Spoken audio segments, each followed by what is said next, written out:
Testing, testing, testing. How many of you are actually testing or taking risks with your content? Because there's a lot of people I follow online that aren't taking many risks at all. And fair enough. You get into a bit of a rhythm, start to hit the same nail over the head over and over and over again, but it works.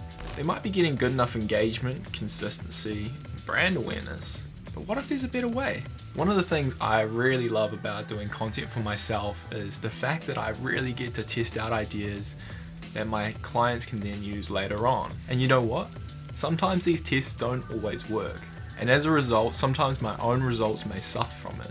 But through this process, I become armed with the knowledge of something that does or does not work. I can get the trepidation sometimes, especially if you're the face of your own business. Because one of the big problems with testing out this kind of thing is that people get really hung up on whether they're gonna f up the algorithm or not.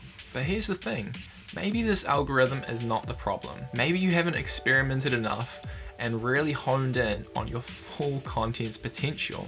Because the points of limitation could be any of the following. It could be bad timing, wrong platform, weak targeting, keywords and audience, no consistent objective or messaging, lack of value, your format isn't strong enough, or you're sharing too little or too much. And these are only a few points of limitation. There are so many little things that could really be limiting your content's potential, and the best way to find out is by simply asking, what if? Maybe I'm a little bit biased, because personally I love experimentation, and content creation on here allows me to do just that. And the best thing about experimentation is, if it really doesn't work, you can go back to what worked originally beforehand, instead of wondering, what if?